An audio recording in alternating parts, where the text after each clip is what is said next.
right, February 14th, it's a heart workout, also Valentine's Day. So happy Valentine's Day from me and my Valentine, Indiana Jones.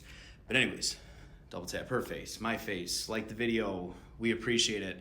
We're gonna go over the workout a little bit and then go over single arm swings. Let's talk about it. All right, so this workout is literally meant to keep your heart rate up.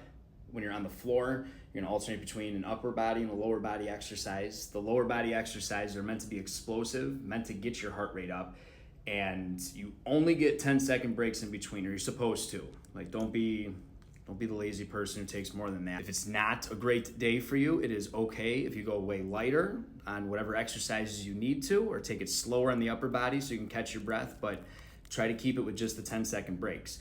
You'll also have another block where you're going into burpee construct, and then you're going to either do burpees or a row, but the whole floor block is meant to keep your heart rate up. So is the treadmill. So on those treadmills, you're going to have just some standard push base blocks. Pushes will get shorter, bases get longer, trying to up your speed where you can when they get shorter.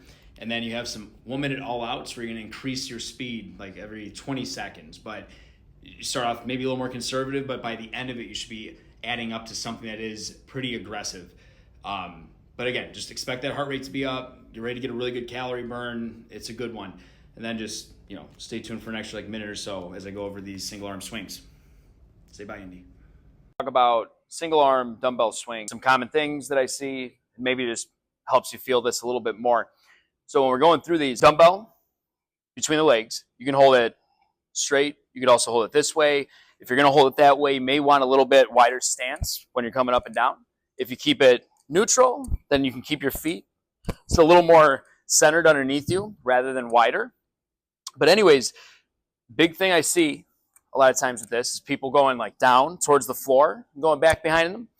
And if it feels okay, you could do it that way, but it's probably gonna put a little more pressure on your back.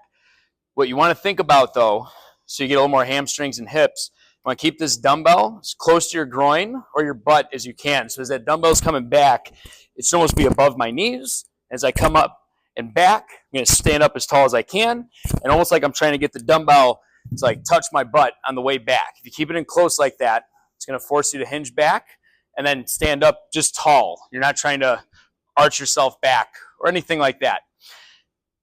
Again, hamstrings, but expect the heart rate to get up from that.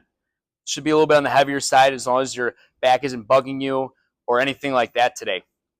But when you're going through it, just one last thing, you try to keep shoulders locked in. There's always going to be a little bit of a turn, but as long as you're keeping those shoulders tight that whole time, even if you are actually like a little bit crooked, if you're keeping it locked in like that, you're good.